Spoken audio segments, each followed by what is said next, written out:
Right, अस्सलाम वालेकुम। मैं बिलाल अहमद ख़ान आपकी खिदमत में एक दफ़ा फिर हाज़िर है।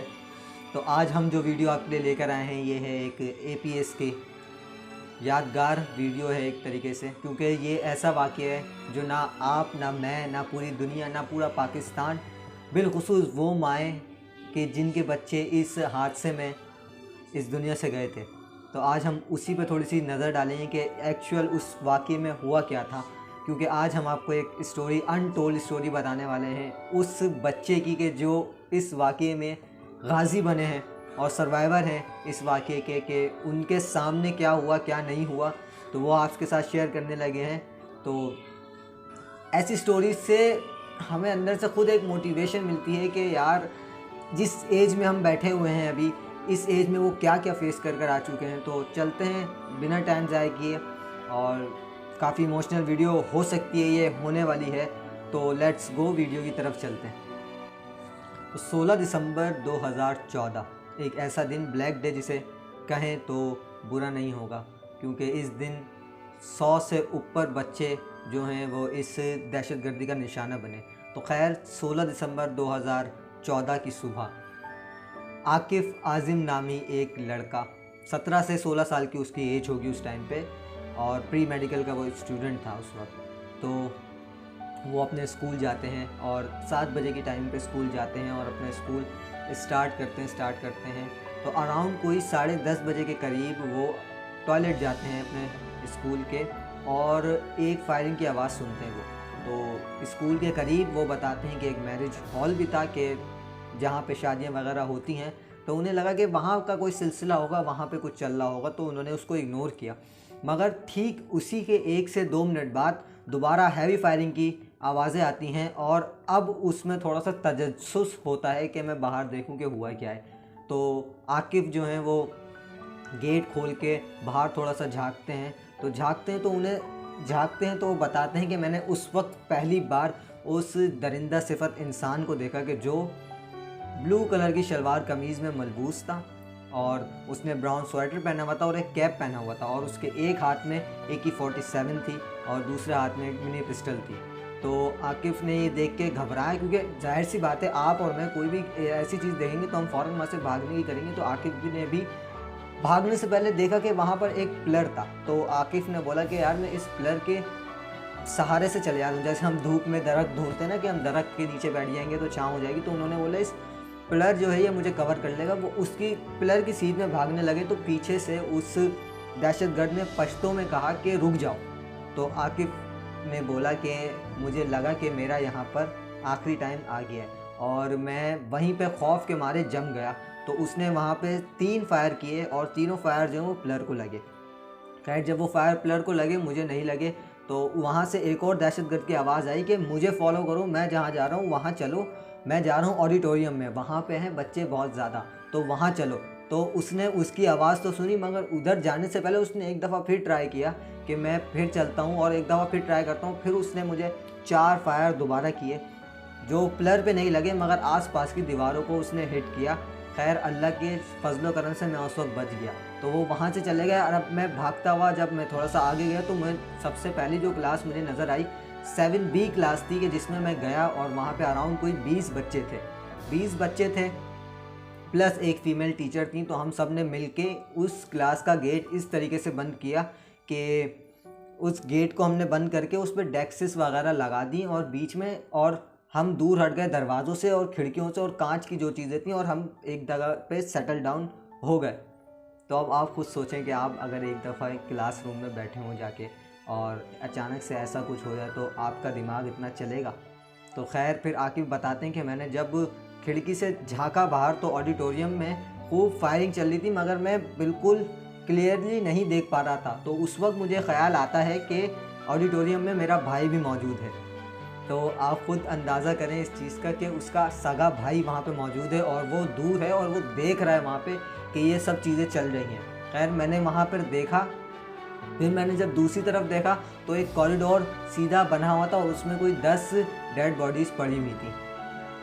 अब आप मैं कोई भी हो, अगर एक सिंपल सी भी एक बॉडी देखते हैं हम काँप जाते हैं, हमारा वजूद हिल जाता है पूरा। वो 10 डेड बॉडीज़ अपने सामने देखी, प्लस उसको मालूम है कि उस कॉरिडोर में, उसका ऑडिटोरियम में उसका अपना सागा भाई है, मगर वो उसकी अभी उसको कोई फिक्र नहीं है। वो उन 20 बच्चे और टीचर्स और ये सब सारा माहौल देख रहा है।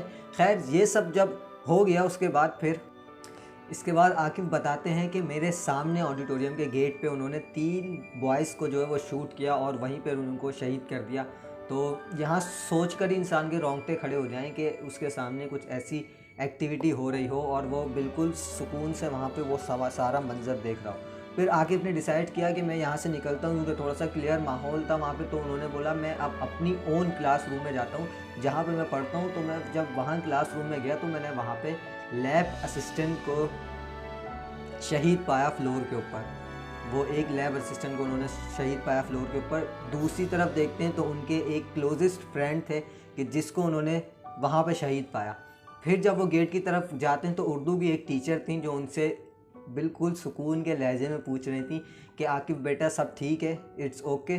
तो मैंने उनको जवाब दिया कि हाँ मिस सब ठीक है, और ये मेरी उनसे आखिरी बात थी, ये हमारे बीच में आखिरी अल्फाज थे कि जिसके बाद वो टीचर भी शहीद हो गए। उसके बाद जब मैं दूसरी क्लासरूम में गया तो वहाँ पर सिर्फ खून ही खून पड़ा हुआ था, उस जगह पे बॉडीज़ नहीं थी।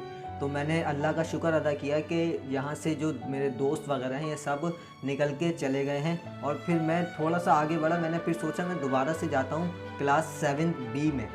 अब मैं 7B में जा रहा हूँ, मगर इस वक्त मेरे कुछ दोस्त हैं जो कि मुझसे दूर हैं, मुझे इनके बारे में बिल्कुल इल्म नहीं है। वो लोग कैसे हैं, क्या खैरियत से भी हैं या नहीं हैं, इस दुनिया में मौजूद भी हैं या नहीं हैं। हम अपने दोस्तों के बारे में सोचते हैं कि यार आज वो स्कूल नहीं आया, आज हम स्कूल नहीं गए, आज हमारी उससे बात नहीं हुई, मगर यहाँ पे इनके दिमाग में क्या चल रहा है कि वो इस दुनिया में भी है या नहीं है। एक लम्हे के लिए अगर आप अपना दिमाग उस तरफ रखें भी तो आपके जो रोंगटे हैं या आपकी रूह जो है ना वो कांप जाएगी। खैर आकिब बताते हैं कि वो 7B में मैं गया, हम दोबारा वहाँ पे जमा हुए और हम अब वहाँ पे छुपे कि हमें कोई रेस्क्यू कर ले। फिर अचानक से बहुत तेज़ जो है वो फायरिंग की आवाज़ आती है और एकदम से पिन ड्रॉप साइलेंस हो जाती है। और उस मौके पर कोई 12 से या 13 साल का एक बच्चा जो है वो किसी गेट पे खड़ा हुआ चीख रहा था कि मुझे बचाओ, मुझे बचाओ, मुझे बचाओ। और जब हमने देखा कि सब कुछ यहाँ से बिल्कुल यहाँ पर अभी कोई एक्टिविटी नहीं हो रही और हम उस बच्चे की तरफ गए उसको रेस्क्यू करने, क्योंकि मैं जो हूँ वो प्री मेडिकल का स्टूडेंट था। तो हम उस बच्चे की तरफ रेस्क्यू करने गए तो हमने उसको देखा कि वो दरवाजे पे अपने स्वेटर के साथ लटका हुआ था। 3 गोलियाँ उसको लगी थी, एक उसके शोल्डर पे लगी थी, एक चिन पे लगी थी और एक उसके यहाँ गाल पे लगी थी, और वो खून उसका निकले जा रहा था। मुझे एज अ मेडिकल के स्टूडेंट मुझे पता चल गया कि ये ज़्यादा देर सर्वाइव नहीं कर पाया, क्योंकि 12 से 13 साल का बच्चा था। मगर उस बच्चे के आखिरी अल्फाज जो थे वो आपको भी हिला देंगे और मुझे भी उसने हिलाया कि उस बच्चे के आखिरी अल्फाज ये थे कि काश कोई मुझे भी बचा लेता। एक 12 साल का या 13 साल का बच्चा स्कूल में ये बोलता है कि मुझे आज जल्दी छुट्टी चाहिए, या मुझे आज लंच में ये चाहिए, या मुझे आज ये चाहिए, या मुझे आज ये चाहिए। मगर वो बच्चा ये कह रहा है कि काश कोई मुझे भी बचा लेता। तो ये एक इंसिडेंट हुआ। फिर पाक फौज आर्मी, जिसको हम सलूट पेश करते हैं कि उन्होंने ऐसे वक्त में बर वक्त ऑपरेशन किया और बहुत से बच्चों की जानें बचाई और बहुत बड़े नुकसान से, बहुत ज़्यादा नुकसान हो सकता था, उससे बचाया।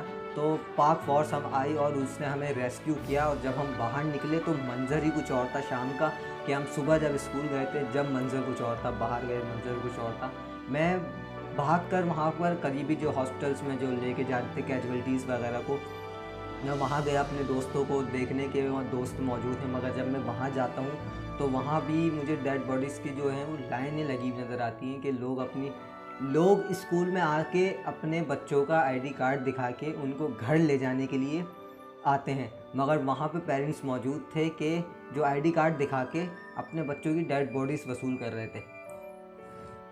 अगर हम इसको थोड़ा सा सोचे भी ना तो लिटरली मैं बैठ के यहाँ पे बताते वक्त मुझे जितने मेरे रोंगटे मेरे खड़े हुए में, और मैं बता नहीं पा रहा हूँ कि एक्चुअल इसमें क्या हो, क्योंकि ये तो एक पूरी अनटोल्ड स्टोरी थी आकिफ की। मगर ऐसी कितनी अनटोल्ड स्टोरियाँ हैं और ऐसे कितने बच्चे हैं कि जिन्होंने ये सब चीज़ें देखी और देखने के बाद अब जब वो सर्वाइव कर रहे हैं तो हम उन बच्चों को सलाम पेश करते हैं, क्योंकि ये एक असल इंस्पिरेशन है हमारे लिए कि इतने बड़ी ट्रेजिडी के बाद वो दोबारा खड़े हुए हैं, दोबारा उठ के खड़े हुए हैं। तो हमें ऐसा ही बनना है। और उन्होंने जो दहशतगर्दों को पैगाम पहुंचाया है कि आप कितना भी कुछ कर लो, हम दोबारा से खड़े होंगे, दोबारा उठ खड़े होंगे। और जिसका सबूत ये था कि 14 दिसंबर को ये अटैक हुआ और उसके बिल्कुल 1 हफ्ते या 1.5 हफ्ते के बाद दोबारा उस स्कूल में बच्चे मौजूद थे और इतनी तादाद में मौजूद थे, इतनी तादाद में मौजूद थे कि ना आप उसको गिन सकते थे, ना हम उसको गिन सकते थे। उस दिन किसी बच्चे ने स्कूल से छुट्टी नहीं की होगी